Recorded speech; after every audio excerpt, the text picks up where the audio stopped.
You go. You. What's your name? What's my name? Yeah. Muhammad.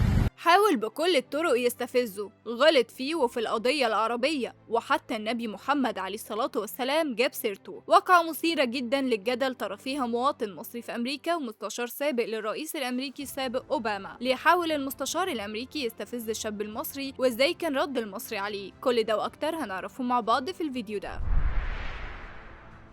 على صفحات السوشيال ميديا وحتى المواقع الإخبارية المختلفة مش هتلاقي واقعة دلوقتي مثيرة للجدل أكتر من الواقعة اللي حصلت مع مواطن مصري في الولايات المتحدة الأمريكية. المواطن المصري شاب زي أي شاب، كان بيسعى على رزقه في أمريكا. شاء حظه السيء إن قابله بالصدفة مستشار سابق للرئيس الأمريكي أوباما. المستشار اسمه ستيوارت سيلدويدز، وده شخص معروف جدا في الولايات المتحدة الأمريكية، واحد من كبار وزارة الخارجية سابقا وأخد جوائز كتير في منصبه ده. المهم واللي يهمنا احنا بالتحديد هو اللي عمله مع الشاب المصري بائع الطعمية في شوارع أمريكا. ستيوارت وكما نشر على تويتر فهو مرة واحدة راح على الشاب المصري بائع الطعمية وقام موجه ليه كام كلمة سيئة، ومش بالكلام بس، ده جاب سيرة الشاب المصري وأهله، والأكتر من كده إنه جاب سيرة النبي محمد عليه الصلاة والسلام. ذكر النبي محمد بشكل مش كويس خالص، ذكره بالشكل اللي ما ينفعش حتى أقول لكم قال إيه. السؤال دلوقتي، ليه المستشار الأمريكي عمل كده في الشاب المصري؟ يقال والعهدة برضو على ناشري المعلومة على صفحات السوشيال ميديا إن المستشار الأمريكي السابق عمل كده بقصد يستفز العامل المصري، حاول يستفزه بكل الطرق علشان العامل المصري يرد عليه الغلط بالغلط. ووقتها كان يقوم المستشار الأمريكي بإبلاغ الشرطة والتبلي على الشاب المصري، كان عايز يوقعه في غلط يعني بسبب دعم الشاب المصري للقضية العربية. بس الشاب المصري كان ذكي وواعي جدا، عنده من الفطنة والذكاء إنه يقدر يعرف إيه اللي كان بيحاول يعمله فيه المستشار الأمريكي السابق، وعلشان كده المصري صور اللي حصل معاه كله بالصوت والصورة ونشر الفيديوهات دي على مواقع التواصل الاجتماعي علشان الكل ياخد باله ويعرف اللي حصل مع الشاب المصري وايه اللي كان بيدبره ليه المستشار الأمريكي. اللافت واللي يمكن يوضح أكتر ليه المستشار الأمريكي حاول يستفز الشاب المصري إن المستشار جاب قدام الشاب المصري سيرة القضية العربية، ويا ريتها جابها بإنصاف، ده جابها وظلم واتكلم بشكل مش كويس على الطرف العربي فيها، ظلم العرب في القضية العربية خالص وقال في حقهم كلام ما يصحش نهائي. وده اللي خلى الشاب المصري في النهاية يعرف ليه عمل معاه كده المستشار الأمريكي. فهم الشاب إن المستشار الأمريكي عمل كده لأنه متغاظ من الطرف العربي في القضية العربية، متغاظ منهم على الآخر ومش عارف يتصرف إزاي، فكان بيتصرف في أي حاجة كده، بيحاول يفك الغيظ اللي هو فيه ده بكل الطرق، وفشل برضه في الآخر لأنه محاولته مع الشاب المصري الشاب صورها صوت وصورة، وكل السوشيال ميديا والمواقع الإخبارية دلوقتي بيتكلموا عليها، عرفوا حقيقة المستشار الأمريكي عاملة ازاي. انتم ايه رأيكم في تصرف الشاب المصري على المستشار الأمريكي السابق؟ هل تصوير الواقعة كان كافي ولا لأ؟